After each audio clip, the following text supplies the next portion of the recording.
Well, thank you very much for coming tonight. It's a pleasure to be here. So about a month ago, the Washington Post posted an op-ed by John Inazu with the provocative title, "Do Black Lives Matter to Evangelicals?" I wish that were a rhetorical question to which we could answer a resounding yes, but the title and the subsequent article capture a serious and real tension that exists within the evangelical church today. How do we deal with racial injustice after years of incomplete and half-hearted attempts at racial reconciliation? And how do we respond to the somewhat angry reactions of non-Christians who see us as more hypocritical than helpful when it comes to racial issues? It seems to me that there are a number of issues, political, social, and theological, that are wrapped up in this question. Perhaps I bring a unique perspective as a political scientist who studies race, as a Black person, and as a Christian. I can easily quote the scriptures about how in the body of Christ there is neither male nor female, Jew nor Greek, but what does this mean in my lived experience? And how do I work out this part of my salvation with fear and trembling? And how does my racial experience, with a history that long precedes my birth, factor into my perspective and into yours? Finally, how do I respond to expressions of real pain, seeking both an outlet and redress at this very moment in our history? It would be really nice to say that on this side of heaven, Christianity is the great equalizer. And in fact, that should be the case.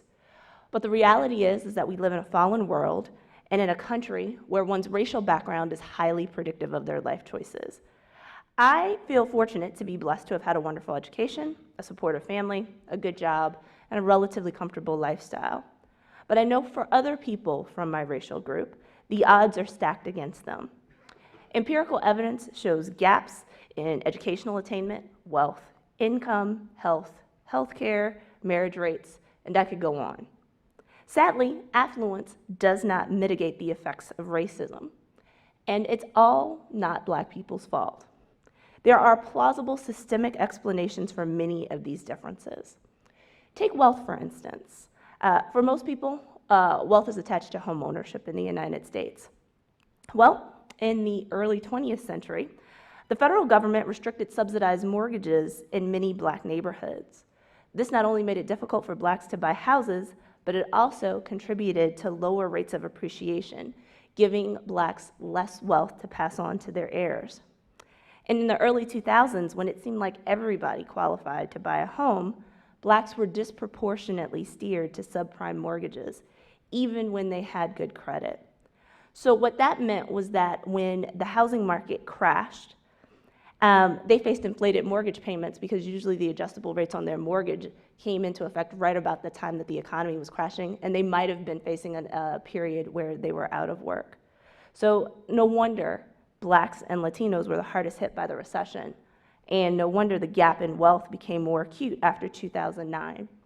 So during the boom, median white wealth was 6 to 7 times greater than Black and Latino wealth in the United States.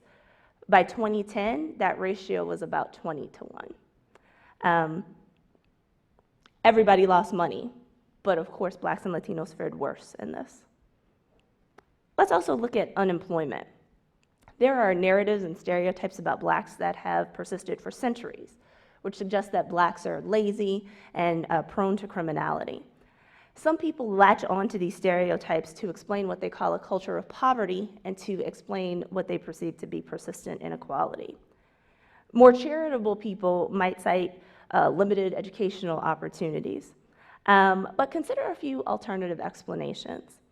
For instance, Diva Pager of Princeton University found that Black men with college degrees and no criminal record were less likely to get callbacks for job interviews than whites with criminal records. And consider the fights about public transportation in metropolitan areas. Just out of curiosity, I know we're on the West Coast, but how many of you have ever been to Washington, D.C.? How many of you have ever taken the metro? How many of you noticed that there's no metro stop in Georgetown? There's no metro stop in Georgetown. So you either go to Roslyn or you go to Foggy Bottom. If you were to come to Atlanta, my own university has a train track that runs through the middle of campus, but yet we have no MARTA stop because people in the neighborhood rejected it when MARTA was first being built in the 1970s. So why was that the case? The anecdotes suggest that it was because there were concerns about crime and the idea of making it easier for people to come into neighborhoods, perhaps to rob. So there was a joke that Metro and DC stood for making it easy to rob others. By the way, that's code for we don't want black people coming to the area. So even today, as people now recognize the importance of public transportation, and Emory has learned from its errors, there are still places in my own metropolitan area where people will refuse public transportation. So for instance, there's a town in the north suburbs of Georgia that is adamantly opposing MARTA expansion in their area, despite the fact that Atlanta is known for notorious traffic. So the consequence of this actually relates directly to unemployment. If you're poor and of color and you're living in a community where there aren't any jobs, you might want to go to a suburban area where there are jobs. And if these suburban areas are refusing public transportation, that means you can't get to work, which means that that might help to explain unemployment. So it might not just be laziness.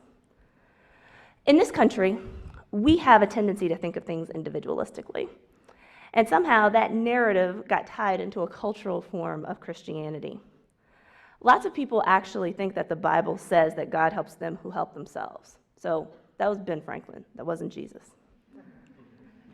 And so noble virtues such as hard work and thrift went through the crucible of Weber's Protestant work ethic and New Thought positive thinking and the prosperity gospel, and somehow they got the patina of righteousness. And it's not that hard work and virtue aren't important things. It's just that when we extol them through our American sense of privilege, it's probably more us talking than it is Jesus talking. So why is this important? Well, warped ideas shape our ideologies, influence our personal interactions, and shape our policy preferences. If we're invested in the idea that somehow we're individually blessed because of our own self-worth, we can dismiss the struggles of other people as a function of their unworthiness. And if we buy the notion of American rugged individualism, then we never have to consider that perhaps structural inequality is a real thing. And if we ignore structural inequality, then we don't have to think about how privilege can be inherited, and we don't have to think about why it doesn't matter that no one in this room owned slaves or picketed in favor of segregation. So what do we do if we're willing to interrogate our motives and think about things in a broader historical and social context? It should inspire a lot of things. I'm not a proponent of white liberal guilt because usually it leads to well-intentioned things that end up irritating people more than helping them. But I am in favor of pushing uncomfortable conversations. They force us to confront things that we don't know and admit our wrongs and seek grace and mercy. Also, knowing why things are the way that they are gives us the tools to truly dismantle oppression in meaningful ways. You can see root causes better and then actually kill the root as opposed to just pulling the plant. Or if I can mix my metaphors for a second, you can do more than just put a Band-Aid on a gangrenous wound. I also think that getting real about these issues helps our witness. There is some discussion, I wish there were more, but there's some discussion in evangelical circles these days about what to do about the Black Lives Matter movement. Part of the tension is that unlike the civil rights movement, Black Lives Matter is decidedly secular. In many ways, it seeks to challenge the ways that the civil rights movement excluded the concerns of subsegments of the Black population that were seen as inferior or socially unacceptable. In my brief interactions with people who are actively involved in Black Lives Matter, I've noticed that definitely there's a secular strain to Black Lives Matter, but there are some people who are involved in Black Lives Matter who grew up in the church. And you know what impressed me about them? Their concerns and critiques of the church were legitimate and born out of some of the inconsistencies and hypocrisies that they saw in their own church families and perhaps even in their own actual families. So they rightly point out hypocritical behavior, and they're tired of people who are capable of responding to obvious inequality who choose not to. So when I hear of people being afraid to support Black Lives Matter efforts to reform the criminal justice system or end officer-involved shootings of unarmed Black people because they're worried about the stuff that they disagree with Black Lives Matter about, I understand why they're impatient, and I have to admit, I think some of those arguments are a crock too. So look, no one agrees with everyone 100% of the time. But like the Congressional Black Caucus says, we can have permanent interests and not permanent friends. We have to seriously ask ourselves if we can stand by while people fear for their lives and the lives of their children on a daily basis. Do Christians bring a different perspective to the table? Absolutely. We understand that grace is what changes us, that we can create laws, we can govern behavior, but that if we're really going to change people from the inside out, that has to be something that's divine. We're also more likely to talk about forgiveness and be able to demonstrate what that looks like in terms of our actions and relationships with other people. However, forgiveness is not a smokescreen for not talking about important issues or having serious conversations or actually confronting bad behavior or injustice when it happens. I can forgive my brother who is racist towards me, but I can also tell him to his face why I think he's wrong, and make sure that we elevate the dialogue and move it forward.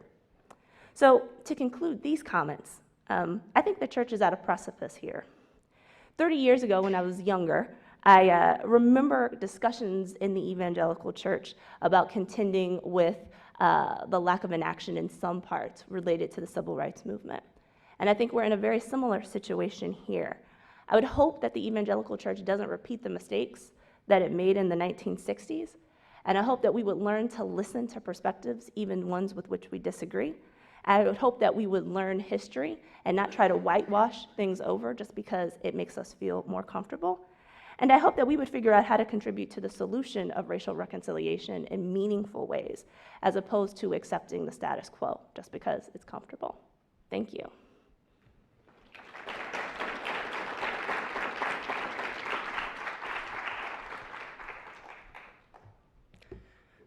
Thank you, Andra. So we're going to open up the floor for the student panelists who will respond to Andra. And these students come from a plurality of different religious, ethnic, and racial backgrounds. And as they introduce themselves and as they speak about their own personal upbringing and their relations with race, they're going to respond to the following question. How do your religious beliefs and cultural and ethnic background influence your response to acts of terror and violence against communities of color, specifically Black people? And what are your thoughts on the concept of forgiveness for yourself and as a society?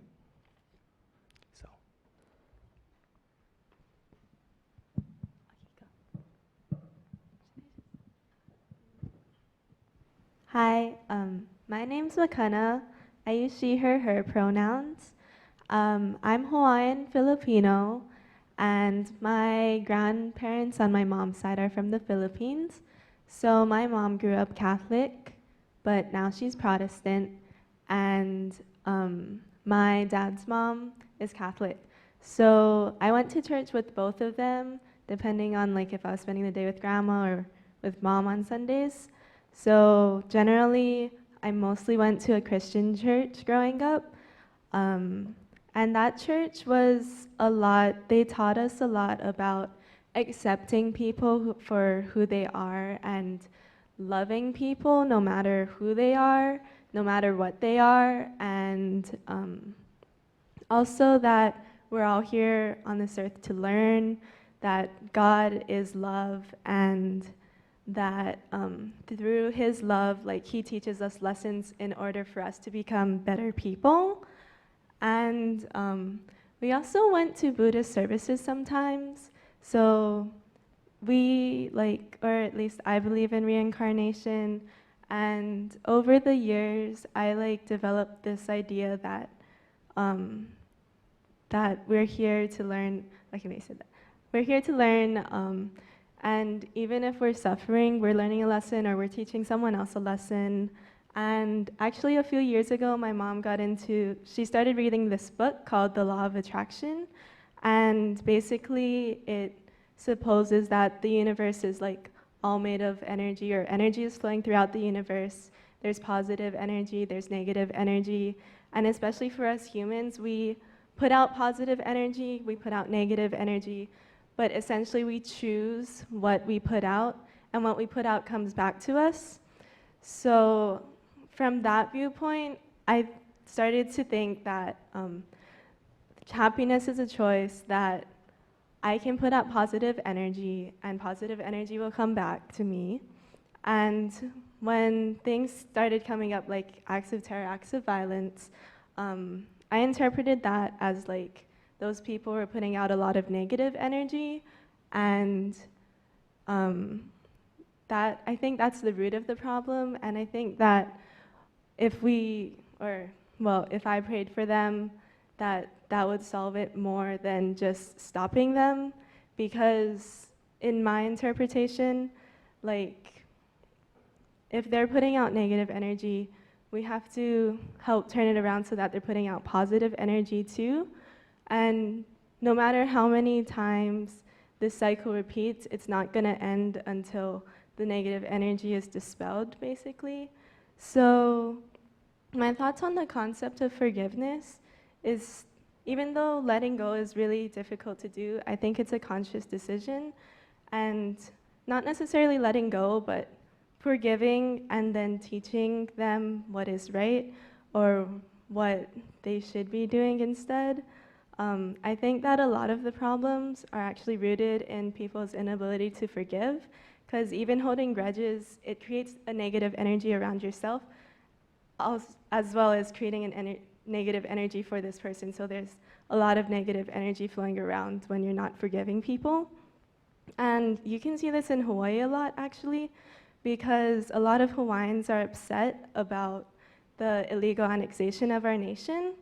And through this mindset, people grow up on welfare, don't get or choose not to get a good education, choose to continue living off of the welfare system because they feel entitled that the US government should be compensating them for acts that were done 50 to 200 years ago. And I'm not speaking for all Hawaiians, but I do know that a lot of Hawaiians feel this way, and I think if we forgave, but not necessarily forgot, that we'd be able to grow and move on from this. And yeah.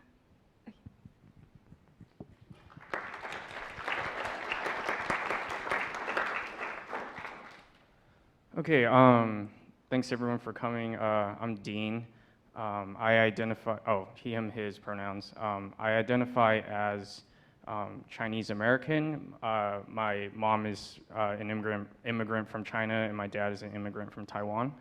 I grew up in an atheist household, but became a Christian in middle school, and I still identify as Christian now. And actually, when I became a Christian, I attended a Korean church, actually, and I attended it from middle school through high school. And then when I came to college, when I came to Reed, I started visiting white churches and black churches for the first time in my life. And it was very interesting because every time I visited a black church, race was always talked about in some capacity. And I think the reasons for that are pretty obvious. And then when I visited white churches, race would get talked about, not all the time, maybe not even often, but sometimes. Like it would get mentioned, it would get talked about sometimes. And the reason for that is, well, white people were being called out, are being called out, and they felt a need to respond in some way. But the funny thing is, in the 8 or so years I was with my Korean church, we never talked about race. And I think it's because of the model minority effect, where we are, the oppression we face as Asians are just on a much different, much lower scale versus other people of color. And that fosters a sense of anti-blackness within Asian communities, trying to distance themselves from racial issues, distance themselves from other people of color, and try to ignore what's going on.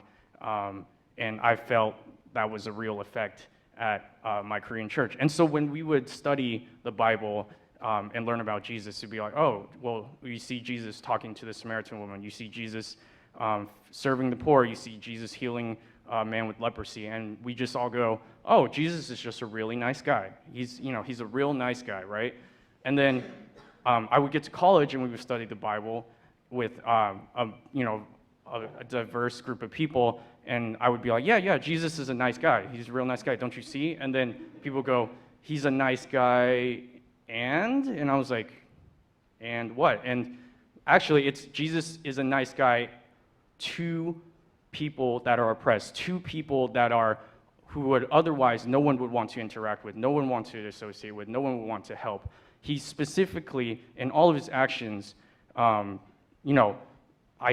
recognizes that there are dynamics at play where he is reaching out to people that wouldn't be otherwise reached out to. And this also, he's also very aware of racial dynamics in the other direction, where he's reaching out to people that should be his enemy by race, but he reaches out in reconciliation to them as well.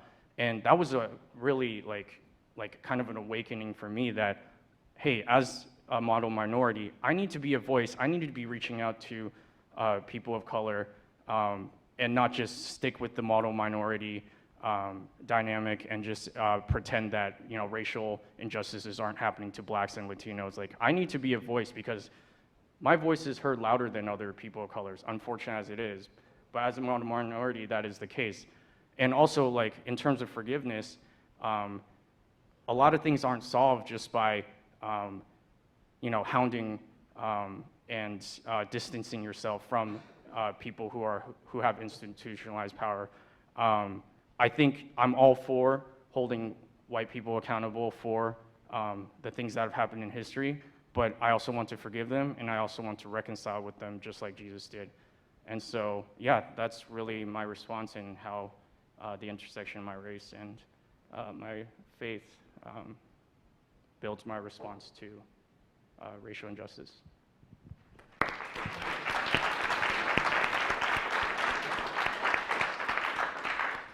Yeah, both really good answers and also really good opening statement. I'm Yassine Hashmi. I'm a freshman. A lot of things inform my perspective and a lot of things inform my identity. I use he, him, his pronouns. I was brought up by 2 Pakistani immigrants in a Muslim household. But I think one thing to point out is many of you were promised a panel of students of color. And you kind of look at me and you think, I guess that's a color. I don't know what color that is. The answer is I'm pretty white looking. And I think one thing I've been learning to reconcile lately is that people of color, I didn't get invited to people of color spaces until college, like that idea. And the thing is, like, by some genetic mishaps and shenanigans, my immigrant parents from a pretty dark area happen to be pretty light-skinned and white-looking. And so in the United States of America, I do have a lot of white privilege. I don't get, I get neither minority, model minority issues, nor do I get, stop and frisk type issues. Like, I have a lot of white privilege and a lot of agency in just the physical space I take up because of how I look. At the same time, the gig is up the second somebody sees my name or, I go through an airport and get randomly searched, and the gig's up pretty quick. So I've been learning to reconcile the privileges and confusions that come with that identity. But more on the question, because of that, I don't have a lot of experience with violence against quote unquote people of color. A lot of my identity is actually informed by people of a certain faith or with certain ties to the Muslim community. So, for example, when I was 3 years old, 9/11 happened, and I don't remember this at all, but over winter break, my mom was telling me about this, that in preschool, we had a little circle time where the teachers were going to talk to us about the tragedy and everything, and I asked if I could speak up, and I apparently said that I was really, really sad about it, and that Pakistanis are really sad about it everywhere. So I hope that nobody in the classroom was angry at Pakistanis. And at that time, I conflated Pakistanis with Islam, and at that time, I conflated my parents with like being the model Pakistani. You know, like I didn't know anything. I was 3. You know, I don't remember this, but I basically asked them to kind of forgive Pakistanis and understand that we were hurting too. And it's true. Like my mom was saying that, like, she was using this as an example for how these narratives of who is violent and what everyone's motivations are, how they kind of permeate our society and are really implicit, you know? I'm a 3-year-old, and my parents are hiding 9/11 from me because they just are both also, I mean, we had family in New York, and obviously even if you didn't have family in New York, it's a really shocking thing to go through, you know? So I think that's evidence that these things do permeate society, and they do give you feelings, even though very rarely when I was very young was I told that I was very different. I grew up in a diverse neighborhood. I'm light skinned, so I don't get treated like an other a lot, especially when I was young, and these concepts, you know, these concepts weren't very prevalent to talk about. But as soon as it got out that Muslims are quote unquote terrorists, you know, the jokes started coming. And when I was in 4th and 5th and 6th grade, that was a thing. You know, I was the terrorist kid, and I would get really upset. I'd cry about it and stuff. And then in 7th grade, I watched my first stand-up comedy show on Netflix, and I realized that people make jokes about like their identity a lot. And so in 7th and 8th grade, this twisted thing started coming where people would call me a terrorist, and I'd be like, "That's right, watch out, I'm gonna explode!" Ha, ha. And like I'd make these like really just like sick like pass-off jokes about it. And I would make jokes about I'd make really like bad jokes about my own faith and my own heritage. And I would feel really sick and like gross every time I did it. But I did it so often. So when it comes to acts of terror and violence, I'm interacting with that a lot and more, even as of late. I'm from Southern California, and you know, post San Bernardino, there's also been a lot of discussion about how communities of color and also, I mean, communities, just the Muslim community, should react to acts of terror done in the name of Islam. Because obviously they do not reflect Islam, and that doesn't reflect me, that doesn't reflect my family. However, I feel like there's an implied thing that I have to say that. Like that even though you guys know that, like I trust this audience, I don't know why, but I trust this audience. You guys know that that's not me. But I feel like there's an implied thing where I have to say that. Like I have to say, you know that's not me, and I'm sorry that happens. And so the most recent thing I've been reconciling is being able to talk about these tragedies, but be unapologetic about my background. I've been thinking a little bit about how my mom went to, she like organized a vigil for the victims of San Bernardino. And I was asking her, I said, doesn't it look like you're just apologizing for something you did do? They were Pakistani immigrants who did it, you know? Doesn't it look like you're apologizing for, I mean, my mom's an American citizen. I said, you know, like, this isn't your job. And she says, I'm not doing it because I'm a Muslim. Well, I'm doing it because I'm a Muslim. Like, her faith makes her want to talk about these things. Her faith and her connections to communities makes her a empathetic person. And that's why she wants to hold a vigil. She's not holding the vigil because some Muslim somewhere did something. She's holding the vigil because of her faith, but she didn't want me to think that it's because she was apologizing for her faith or for the fact that she's an immigrant. You know, it's nothing like that. And that's a reconciliation I think I haven't made yet. Like, between apologizing for something, but also owning something. And I think there's something kind of beautiful, like a beautiful agency my mom has when it comes to those issues. So, yeah, that's my story.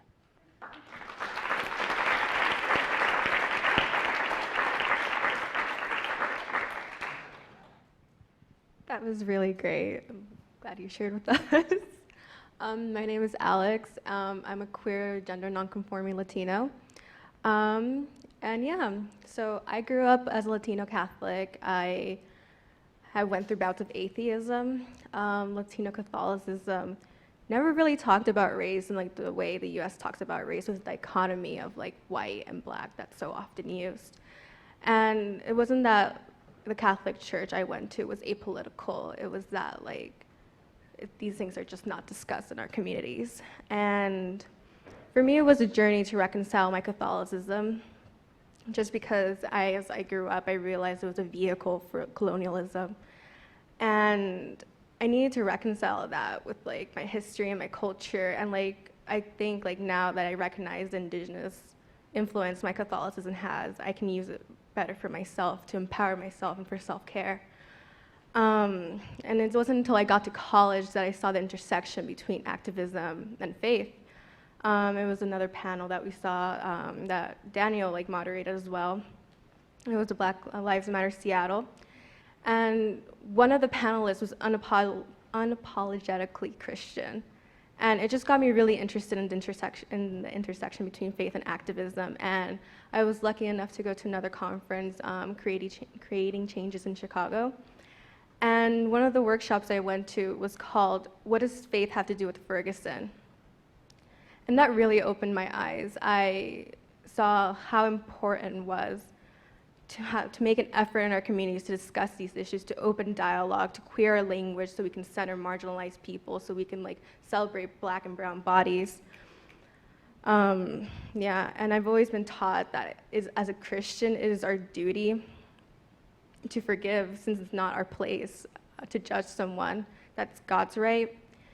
And because of like indigenous influences and like Latino Catholicism, it's like, oh, not forgiving brings negative energy that taints our body and spirit. It's important to keep our energies clean and ourselves like emotionally, spiritually, and healthy. But when we hear inequalities and we hear injustices, it's just so hard to like let go of that anger of like and that history of oppression and colonization. And that's something I've had to keep like reconciling with, and like I have to keep like going forward. And like when people hear I'm a Christian and like they're like, oh, are you just oppressing yourself? I'm like, no, I'm empowering myself, and I'm using it for like to self-care. And it's really easy to be angry, especially when people use faith to defend hateful actions. When people use faith to like to exclude marginalized communities from congregations, I think it gets me angry. But like religion, forgiveness is something personal. It's a journey. It's a process. It's very conscious. I don't think it's a feeling that comes with time. It's just a continual like effort that we make to better our relationship with our faith and our like culture.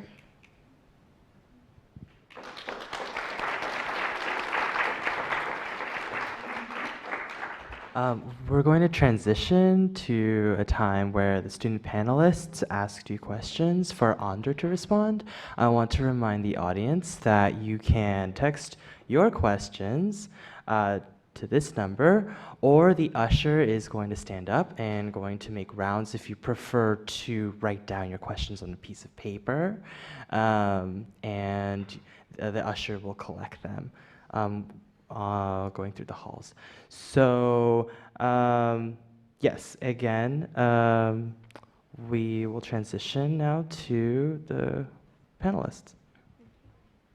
So we were wondering, is it productive for us to be in ethnic-specific communities of faith, or should we be trying to move towards more multi-ethnic communities of faith? First of all, I just want to make sure. Okay. Can everyone hear? Okay. You know, it's actually a really interesting question, and I've gone back and forth on these things. You know, when I think about this from a Christian perspective, I like to see unity across the body of Christ, and so that would lend itself towards having multicultural spaces of worship. On the other hand, though, once marginalized communities get created, they start to create their own cultures that are in fact valuable. And so there are things that can sometimes get lost when you move away from racial or ethnic specific services. And so there are certain cultural things like gospel music that I don't know if I would ever want to give up on, right? And there's a funny story about when I was an undergrad in my fellowship, I got really tired of acoustic music. For worship. I'm really tired of it. And so during Black History Month, I convinced my staff worker that we should do something different. And so I led worship one week, and when some of my friends who were in the Black Fellowship heard about it, they were like, you did Negro spirituals, Andra, like seriously?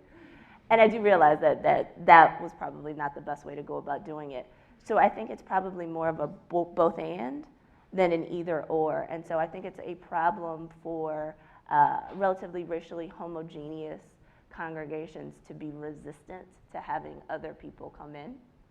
And then there are also dynamics in multicultural congregations that also need to be addressed. So you could have purposely cross-cultural ministries where the balance of power is usually privileges one group or another. So this is something that I've noticed in my own hometown. I find it really weird when you have cross-cultural congregations, usually that are majority minority and the leadership is majority white. I'm like, there's just something weird about that, and that's perpetuating hierarchy in ways I'm a little uncomfortable with. And so I find myself not wanting to go to those churches, even though like everything else about the church I kind of like. So, so I think that, I don't think either one of them is perfect. And I think as a body, it's important for us to be able to appreciate and value all of them and to also seek out places where everybody can come together. Because there are usually community service projects, outreach opportunities, and other places where you could have all kinds of congregations kind of coming together and working. And so those are important too.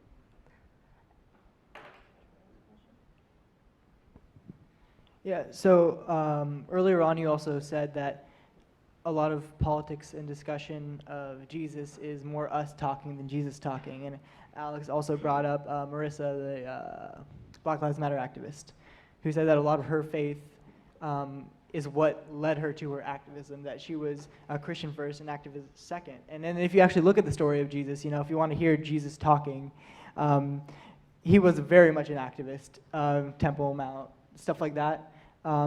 So what I'm seeing is that in faith there's more of an obligation for activism than an obligation for the status quo.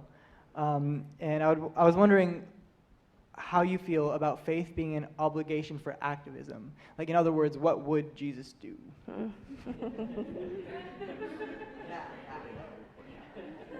So I think Christ calls us to speak out for those who are oppressed.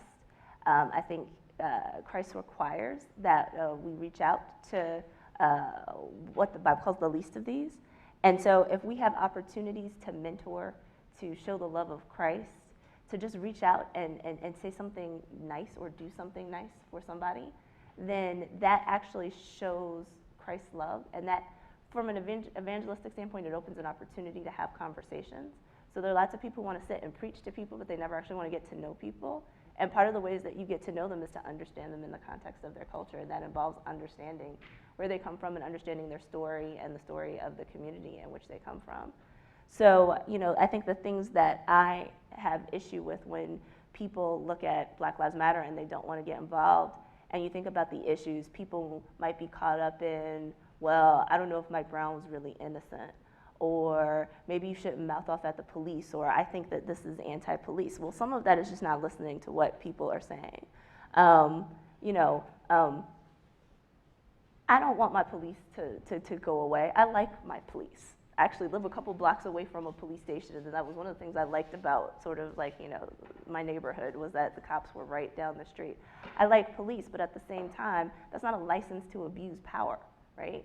And so if you're gonna shoot people when you have no good reason to shoot people, if people are gonna collude to lie about when they do bad stuff so that they can get off for it, well, my Bible tells me that lying is wrong. My Bible tells me that abuse of power is wrong. So we would be wrong to kind of stand to not stand up or not say something if we have the power and the capacity to be able to do that kind of stuff. If we're dealing with issues of poverty and inequality, if you're going to sit and tell somebody that they're lazy and good for nothing and not hear their story, then understand that they're not going to be receptive to anything else that you have to say. If you're going to sit and make assumptions about people and where they come from, and not offer help if it's in your capacity to do so, then understand you have just completely undermined like every well-intentioned thing that you had tried to do at that moment. And so I think the thing that frustrates me most, and maybe I use this as my forum, I don't necessarily feel or have like the power or the opportunity to say this in other places, is there are just ways that the American church in particular can be really arrogant about a lot of stuff. And like that has to stop, and it first has to stop because that's us. And Jesus, it says in John that it's supposed to be more of Jesus and less of us. And there's a lot of us, and a lot of that us is leading to some bad stuff. And at the end of the day, what it ends up doing is it makes Jesus a harder sell. And I don't want to stand in the way of Christ being able to minister to people in the way that he intends to minister to people, or to muddle that message that Christ died for us, that he wants to redeem us, and that he wants a personal relationship with us. Cool. So we are letting people who have screened questions that were being submitted to come up and speak. Yeah, and just to also want to remind folks that there's a reception afterward, so that you can meet Andra and the other student panelists immediately following this panel, and that continue to text in or write down your questions.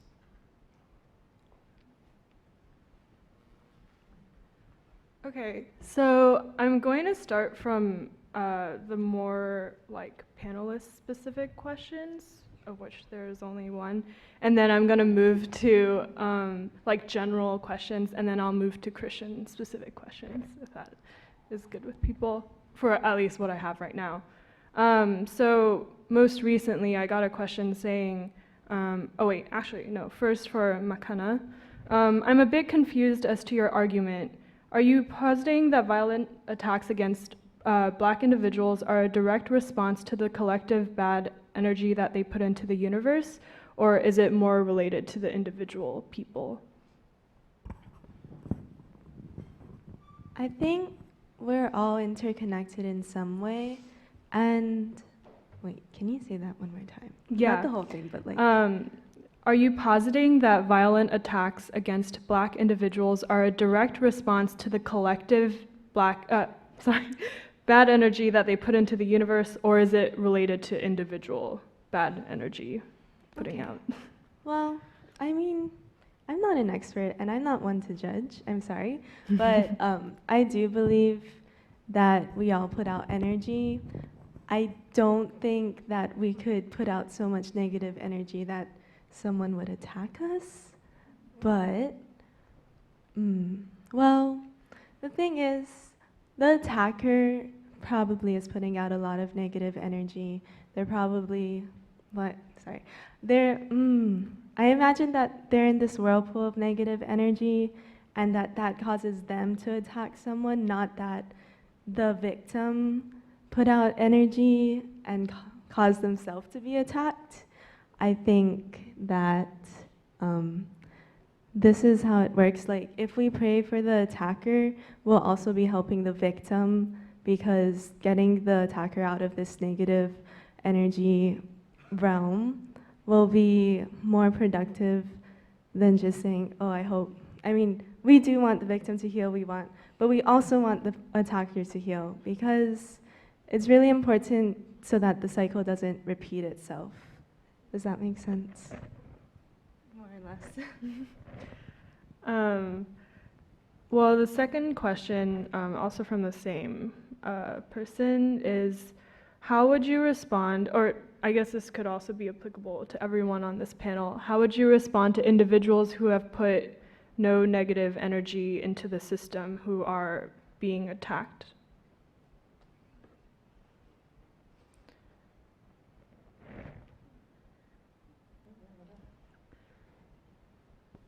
I think it's a shame that people are being attacked. I think that the idea of the law of attraction isn't an idea that everyone here has defended or posited, and I don't know a lot about it at the same time too. Yeah, but I will say this is an interesting question that you've brought up. The idea that saying things about the law of attraction, that people are getting what they deserve, implies that victims of violence or injustice deserve the injustice. And I again, don't know a lot about this, but I do think that in this scenario, like, I think the way you're supposed to look at it is that the attackers or the aggressors are the ones putting out the bad energy, and that I guess, and what you're trying to say is that those people should get some sort of forgiveness towards them so that they can become better people, right? So like the prayer for them, or understanding their motivations and trying to make sure that, you know, what happens in the future isn't what happened in the past, basically breaking the cycle. And I think that's something, the reason I'm speaking on this is because I think that's something that like transcends the law of attraction. Like there are victims of unjustified violence. Like that's an unquestionable thing, right? Like we all know that. So the question is, what do we do next? Not the question of, I don't think anyone here is trying to say victims of unjustified violence like deserve it. I think what people are here trying to say is, what do we do next? And then that's why it ties into the original question. Like we can forgive but not forget, which is exactly what you said. So. May I add something to that? Just go ahead. Well, okay, and sort of thinking about what happens, I mean, I think most of us would be really compelled to try to defend somebody who was defenseless, and to defend somebody who, you know, was clearly innocent. But what do you do for the person who is not? That's and that is the situation for all of us relative to God. So none of us meets the standard. We all fall short. We all have sinned and done stuff that wouldn't meet our own standards, and certainly wouldn't meet God's standards. And by that standards, God's sense of justice demands that we be punished for those sins. But it was mercy and grace that actually compelled God to send himself in the form of Jesus, his son, to die and pay the price for our sins. And that's something that we don't deserve. None of us deserves it. There's nothing we can do to merit it. But God graciously gives it to us. And if we accept it, then that grace can start to work in your life and change your attitudes. And so the question about forgiveness, and the reason why we forgive, is because we are basically giving unto others what God has so richly given to us, recognizing that there's no way that any of us could ever earn it or deserve it. And so I think the test of true Christianity, even in the context of race, even especially if you are an oppressed member of a minority group, or even if you're in a situation where you're subordinate, and all of us usually end up in positions at some point in our lives where we're superordinate and subordinate in certain situations, is can we extend the grace and forgiveness that has been so richly extended to us? And most of the time, when we think about what's happened in the United States, people don't think about their lives in terms of, my stuff stinks, and I really have to, make sure that I remember that in terms of how I deal with other people's, because I am no better than anybody else, and I'm a sinner in need of grace the same way as anybody else is.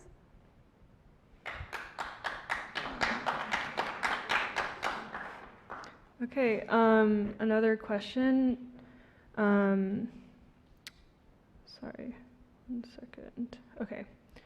There are some white males who choose to participate as diversity partners or allies with minorities. One of the challenges I, as a white male, have found is that there is a tremendous amount of distrust towards me in multicultural or ethnic-specific congregations, which I do understand. How can I make those groups I interact with see that I can use my white privilege in a way that can begin to break down barriers? Open to everyone.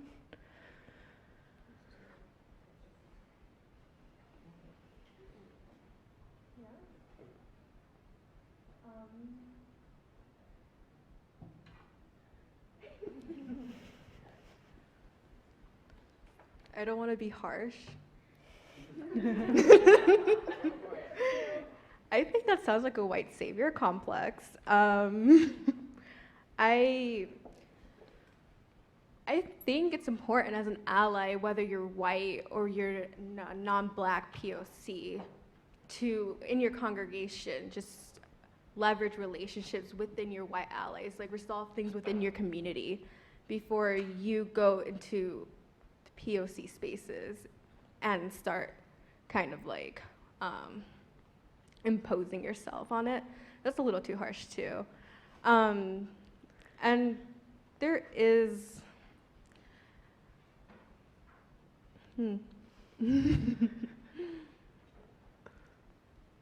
it's a continual effort to be an ally. It's not like, oh, you do one act and suddenly like, oh, I'm a good white person.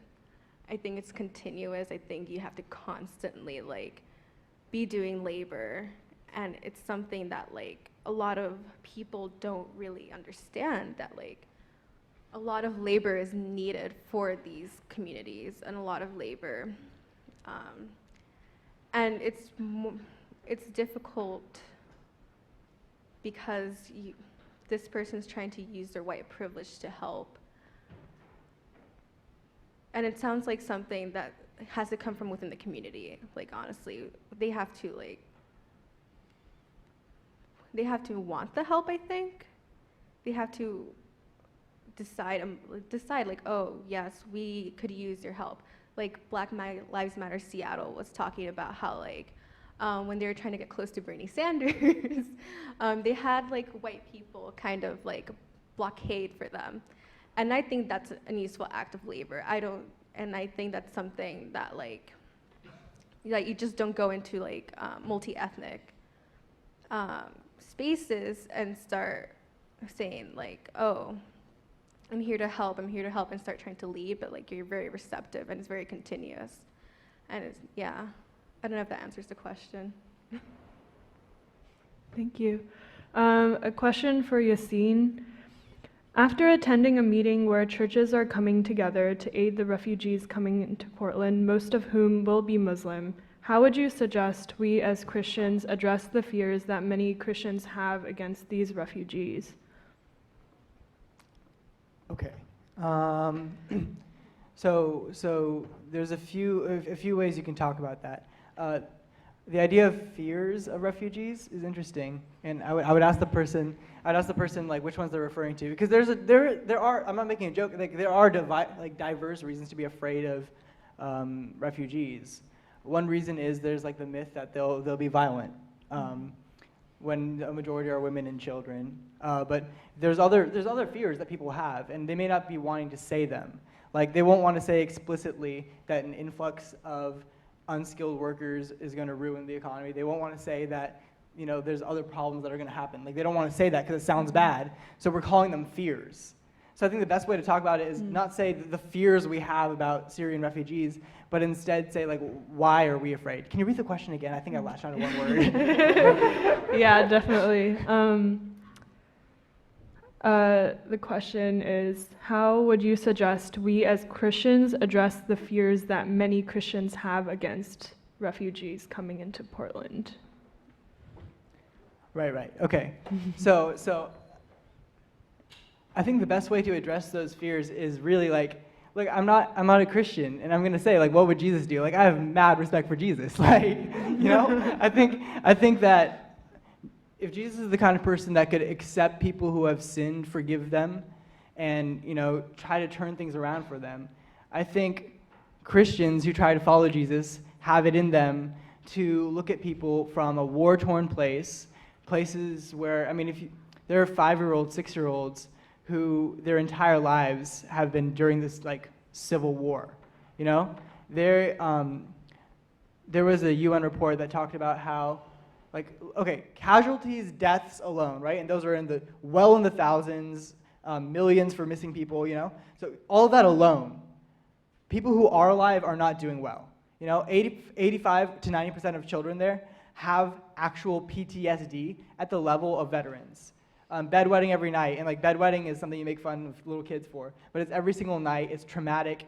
There's people who have lived their entire lives and never known what their homeland is supposed to look like at peace. Right? And this is the very same place that those prophets that are in the Bible, and the people that are in the Old Testament, and the people that are in the Quran, this is the same region that we're talking about all the time, right? Like, if you look at all of these holy books of the people here that we're talking about, you know? Like, not that any people deserve any priority, like, that's not what I mean, but what I'm trying to say is there's an irony there, that if Jesus or any other people of faith from way back when could accept the worst of that region, I think the Christians of Portland could accept the hungry, the scared, the traumatized, regardless of the fears of what they might do.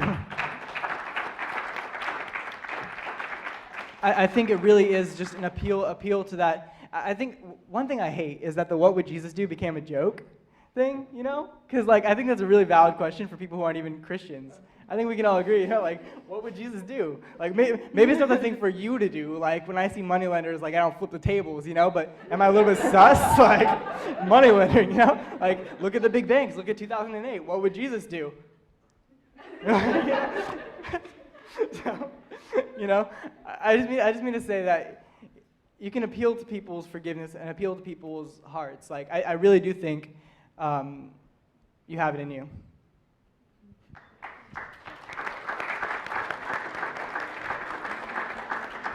Thank you for responding, and also kind of adding on to that, like, you shouldn't ever allow your ignorance or lack of understanding of a person to like excuse racism or assumptions about someone's identity or like moral goodness. Okay, another question.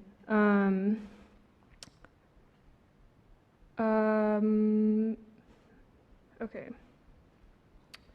This is more directed towards, okay, actually no, this is pretty general.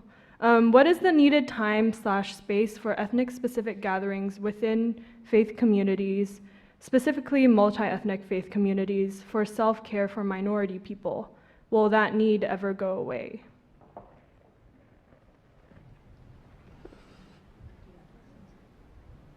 That's an interesting question. This week, or the past week, I was looking at court cases, so I was telling them about the Supreme Court case about affirmative action in higher education, which got challenged much sooner than it should have, but Sandra Day O'Connor put a 25-year window on affirmative action. You know, I think that especially in an American context, if we start talking about less of a need for multi-ethnic types of things, we're talking about basically how soon can white people take over. And I'm not sure that that's what we should be talking about per se. You know, I think that Christ transcends culture, and there are certain things that are unifying about Christianity. That there's certain things that we believe. I think there's certain things that are non-negotiables. But there are also things about disputable matters, and so I think typically, probably in American evangelical Christianity, certain things that are disputable matters are: can you drink and do you celebrate Halloween? But it's other stuff too. So, you know, for my brothers and sisters who like acoustic worship, that's great. There's nothing wrong with that, and I shouldn't be trying to figure out a way to get rid of that the same way I don't want them to get rid of my gospel or somebody else's Spanish language praise or people being able to understand the gospel and Christ in their own idiom. Like, you know, there are ways in which I think, you know, you could probably try to compromise in ways that actually undermine the message of Christ. But I actually like the mosaic of different ways of expressing Christ, and that's good. And so just that whole aim of like homogenous worship just strikes me as a tad boring. Like, I think the way that we understand race and the way that we conceive race is really messed up. But I think God may have had a plan in having people from different backgrounds with different hues. And I think in some way he knew that there were probably going to be different cultural variations on how to worship him. And I think he's okay with that. You know, I think where the problem starts to become is when certain people start to say that they're better than the other because of the way in which they choose to worship Christ. That's not rooted in any, you know, fundamental doctrinal understanding of it. But yeah, I mean, you know, I'm totally fine with, and have, you know, attended black churches. My church at home, home in Virginia, my pastor is Puerto Rican. I could go to a church that's, you know, African American. I've gone to churches that are white. I've had a pastor, or attended a church where the pastor was Egyptian. So yeah, I mean, they're all cool and they all bring different perspectives, and I've learned lots of things in all of those congregations. I wouldn't take any of that away. So when I was in high school, I only had Asian friends, and like I only had Asian friends. Only dated Asians, I was a part of, I played tennis all 4 years of high school, and I was part of orchestra, all Asian. And then I came to Reed, and I looked around, and I was like, I have to friends with white people. Like, it was a scary prospect. Like, I was really scared. I was like, what are they gonna think of me? Like, what, like, is, like, I don't feel comfortable. Like, will they like me? Like, you know, it was a very scary prospect, and it worked out. I made some white friends. But, yeah, you know, and I've also made a lot of friends with other people of color. But yeah, like, there's just something to be said for just, like, being in the same room with a bunch of people who are, you know, come from the same ethnic background and grew up in similar cultures as you, and it's just comforting. It's very comforting, and I don't know if that'll ever go away. Like, that like solidarity you have with people of your own race, like, it's a comfortable feeling, you know. And you know, you know, this is one, like, potential, like, I guess, issue with being a model minority is, like, there's diversity programs out there, but they're primarily targeted towards, like, blacks and Latinos and other people of color.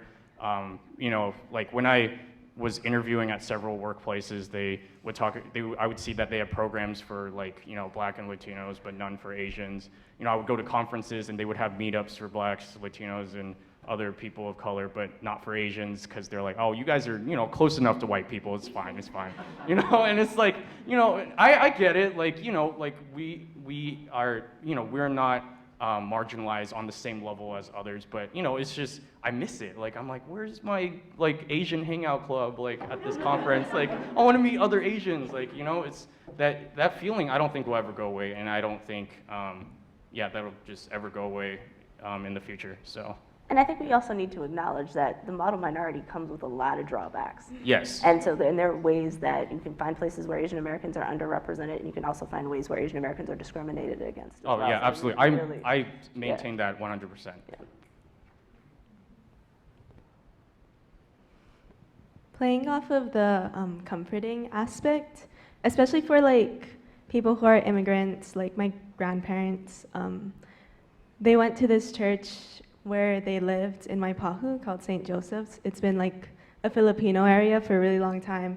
So everyone there, English is their second language, but the pastor speaks in English, and he speaks with an accent, and even though, like, everyone's having kind of a hard time understanding, it's really, really comforting to be with people of the same culture who like the same food that other people think is kind of weird. And yeah, even here, it's kind of really different. Okay. I was raised as a Latinx in a Greek Orthodox church that was located in a diverse urban area with high poverty and crime rates. My church's congregation was largely composed of individuals from the surrounding suburbs, and many churchgoers expressed very little interest in local community issues. How do you reconcile being a racial minority in your own church, let alone one that had little to no involvement with communities outside their own culturally significant but ultimately white one?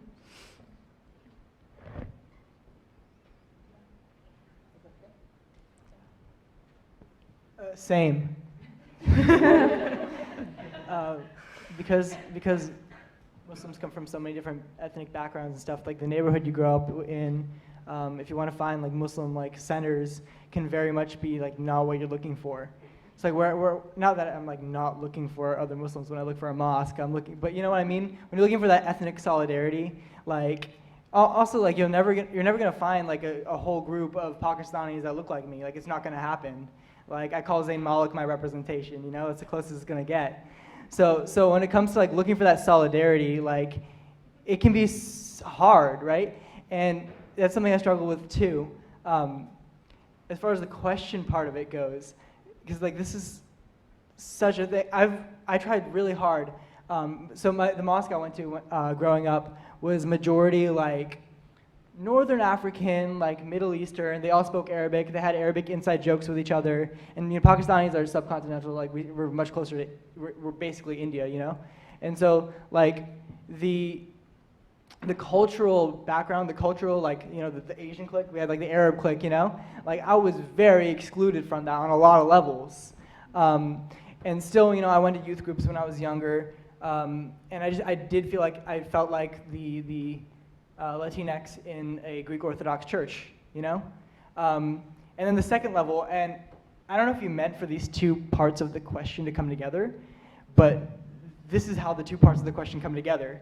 The way I would engage with my community inside the mosque is through engaging the mosque with the outside of the mosque. Luckily enough, like my mosque was right near the high school, and I was able to say like, hey, people from the mosque, like why don't you come, like, you know, young people in the mosque, like why don't we just hang out together one time and say like, oh, we go pray over there. We're just like nice Muslims, like not looking to hurt anybody, but yeah, we're all Muslims and we own that. And you know, I tried doing that kind of thing. A friend and I got really involved with like protests and like Center for American Islamic Relations. His name was Jihad. He was born in 1997 before jihad was a bad word. Jihad means to strive and to struggle and to fight for something. And he still owns to this day that his name is Jihad, because he does now fight against the notion that his name is a bad name. It was like a twisted irony on his mom's part. But you know, like at the end of the day, like his struggle is his struggle and he owned it. So long story short, what I'm trying to say is the way I reconcile the I'm a minority here and I'm a minority there problem, and my group of minorities that I'm wanting to also be a minority with are not willing to associate with the majority, and the majority is not willing to associate with a minority, is to be the bridge. I hope that answers it. And does anyone else want? And the other thing that I would say is that story is actually not that unusual of a story. So churches can form in places, and then the demographics of the neighborhood change, and then the church has to decide what it's going to do. Is it going to engage the community around them that they're called to? Or is it going to become insular? Oftentimes, those church communities, if they don't adapt to the changing demographics of their neighborhood, they don't survive, right? Because eventually what will happen is that the younger people who don't live in that neighborhood won't go there anymore, and the older people kind of die out eventually. So this is something that has sadly happened. I think it is a reflection of sometimes our short-sightedness, callousness, hard-heartedness, our sin, in terms of not addressing those issues. But I think that the local church is called to the community in which they are, and there has to be some measure of outreach in those communities. It's not pushy. People don't want it, then there really isn't anything that you can do, but you have to go out and offer it. You know, it's a tough call, and so I think you might have to decide whether or not you actually want to stay in that particular community. But if you're in a community that's actually refusing, I mean, as Christians, we are called to go and preach the gospel to every creature. We should be starting in Judea, Samaria, and the uttermost parts of the earth.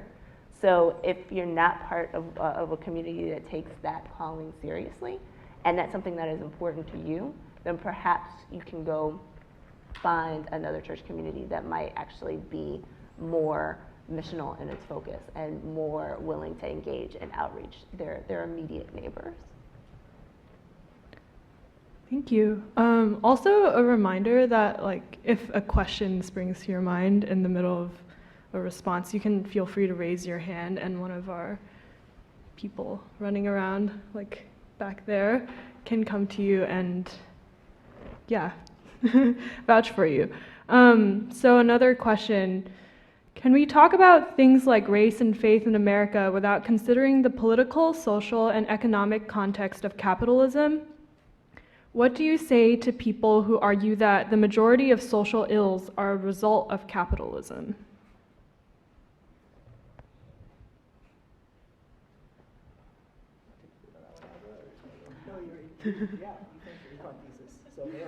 I actually wrote my thesis on investment behavior, so yeah, capitalism. Yeah. I am not an expert on this. I didn't write my thesis on like race economics or economics of race, nor have I taken a class on it. So I'm just going to speak from like personal experience and also what I've studied. I think the evidence for racial discrimination in a capitalist system is there's a lot of evidence for it that exists in America. Like they've done studies where I think Andra, you mentioned this, where like they would throw out, they would send out equally the same resume except for the name they would make it white sounding on some of them and then black sounding name on others, and randomly send them out, and blacks pretty much never got a call back.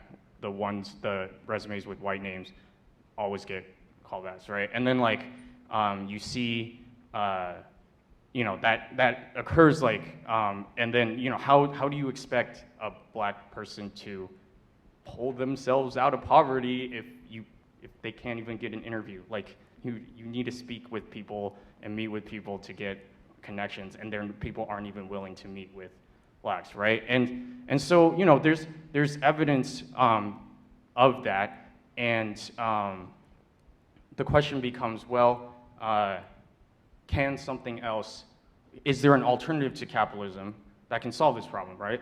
You know, and the first thing that comes to most people's mind, first thing that comes to Bernie Sanders' mind is socialism, right? Right, because now there's no such thing as passed on privilege, right? Like in capitalism, you pass on your wealth. You know, you have, you know, the main part of capitalism is you have property rights, like you can own your own assets, you know, and that gets passed on, right? And I remember taking this class that wasn't about race, but we spent a day talking about racial dynamics, and like there was a study that segregated like passing on of wealth through generations by race. And for the black generation, they had insufficient data for the top quartile because so few blacks were in that quartile. And like people would drop out from that when you start looking at higher and higher like income brackets. And it was just a mess. Like they couldn't even do analysis because there just wasn't enough. Like, you know, and right, and that wouldn't happen under a socialist system, right? And so the basic debate then comes down to, you know, well, in socialism, you know, everyone comes off on an equal foot. You know, you can't, systemic inequality can't exist because everyone, you know, is born onto the equal financial level, right, and a financial capability. But as anyone who's taken intro economics knows, there are issues with socialism, just as there are with capitalism, right? And so now you got to start to think what your trade-offs are, right? And what do you value, and what are you willing to give up to get in return? And that's basically American politics. So, and way out of my scope, way out of a lot of people's scope. So I don't have a solid answer for that, but from my experience, yes, capitalism does encourage systemic inequality to perpetuate for people of color. So I'm not a socialist. So in general, I like capitalism. I certainly benefited from it. There are things that I like about it, but I also like regulation. And I think that sometimes that a lot of it is that there need to be rules, in part because my concept of sin is that we're all born sinners and that our natural inclination is to do what is selfish.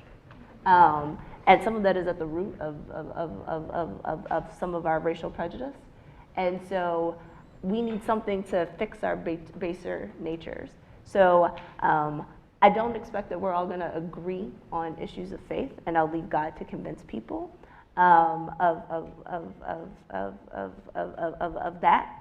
But when it comes to how we interact with each other, this is why laws exist, this is why we have government. And if regulation can be a part of making sure that we make sure that people are treated fairly and that people are given the opportunities to achieve their full potential, then I'm in favor of that. I think the idea of assuming that any one type of economic system is going to be the panacea to inequality, I think is also somewhat short-sighted. It's actually really interesting. So I had the opportunity, Emory every few years offers a tour through its chaplain's office to go to Cuba. And so I'm going in May to Cuba, really excited about this. And I'm really excited that I kind of get to go before McDonald's shows up, because I really want to see Cuba kind of as it was, even though it is changing and it's always been a dynamic place. And so we do these preparation meetings in advance of our trip. So we had our first one earlier this week. And one of my colleagues who does work in Afro-Cuban literature came. He's been to the island many times to do his research. And he warned the African-American women on the trip that people will probably assume that you're a prostitute. So, and a lot of that has to do with perceptions of race, that you have the, so this is a socialist country. It's in Latin America, which has different definitions of race, but they still have different categories about race. And so for those who are identifiable as black on the island, there are assumptions that they hustle to get by. And the notion of a prostitute is not our American notion of a prostitute. He explains stuff that actually sex for money between Cubans is legal, but if it's sex between a Cuban and a non-Cuban, then that is in fact illegal. And that people will trade sexual favors in order to make ends meet and to sort of help their families survive. And so that's the assumption of black women. So that's no different than certain hypersexual Jezebel stereotypes about black women in the United States. The only thing that they're talking about here is money changing hands. So, you know, this sin of racism has infected the entire world, right? So, I mean, we talk about perceptions between different groups and notions of the model minority. You know, there are certain images of blacks that have gone all over the world in places where there are very few blacks. So, you know, if we look at stereotypical cartoon characters of blacks ending up on consumer products in parts of the world where there really aren't very many black people. Like this is something that's part of what's going on. It's a part of our world history. And so it's also going to be a part of the economic systems that we create, so. Thank you. I'm a white male who grew up in a majority black city. I experienced a great deal of reverse racism firsthand. What do you say to a white male who feels like he is never going to be forgiven for being a white male? So that's a really tough situation. I don't want to discount anybody's story, but I would encourage this person to think about the interactions that they've had with people on account of their race, and to think about sort of like what that looks like. So I'm sure there could have been taunts. There might have even been threats of actual violence, and I don't want to say that that's right, because it's not.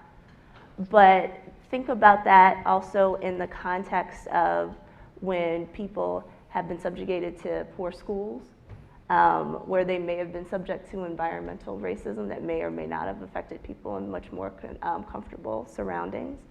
When people have been disproportionately affected by police harassment, when people have been followed around and other types of things, that there's certain types of experiences that you may not have experienced as a result of it. And it by no means makes any excuse for any type of interpersonal interaction that you've experienced, because that's wrong. But what I would encourage people to think about are the other types of things that you may not have thought about at all. You know, and I'm not saying this is your story, and this is actually very, very minor, but at the beginning of the school year, I knew that I was gonna have to work late. I'd been asked to do a student event at school. And earlier in the day, one of my relatives had come into town, so I had gone over to visit her, and while I was driving, my headlight went out on my car. And so I was looking, going, so I dropped my cousin off, and I'm like, I have to go get this fixed. And the first thing on my mind was, I don't want to be the next Sandra Bland, so I have to go get this fixed. I can't take a chance on the 15-minute drive from my house at night to my job, or getting back and me getting pulled over, and this is something awful. I'm not sure that white people feel that or understand what that's like, right? So, and it doesn't matter. Like, it doesn't matter that I'm a college professor, that I would be perceived as being affluent, that I'm well educated, or any of those other types of things. Those are just experiences that people in the majority or people in power don't have, right? So, and they govern our lives accordingly. So, yeah, does it make up for crappy situation that somebody ended up in, or somebody yelling something that was awful, or maybe even striking you? No, it doesn't. But it's not quite the same situation. So I would just encourage you to see something from somebody else's perspective and to walk in their shoes for a minute. Awesome. So we have less than a minute until the end of the forum, so I actually want to pose Andra the closing question.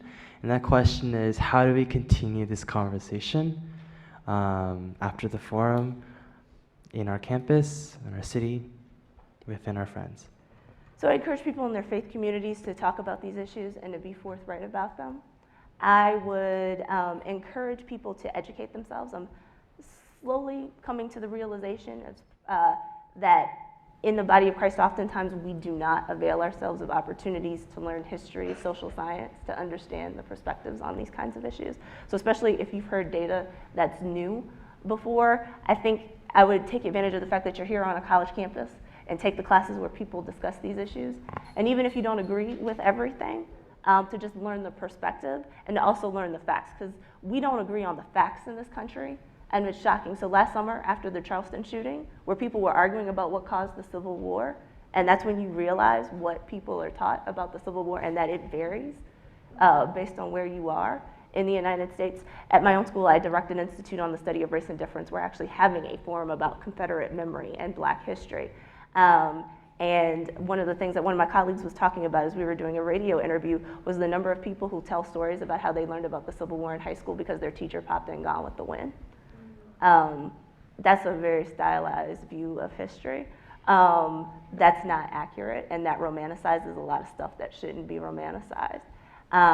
But yet, people take that and then they make decisions. They make policy preferences. They vote for people who, keep up symbols in places where perhaps they shouldn't be kept up. And so, that stuff matters. And so, part of the process of undoing that is coming on the same page about stuff that happened and actually being humble and actually sitting and listening to people's stories and listening to the perspectives of people who've done a lot of work to actually help educate people about that. So you're in a good place to actually start that process. So Awesome. Take advantage of the fact that you're Yeah. here. Let's give Andra and those panelists a round of applause.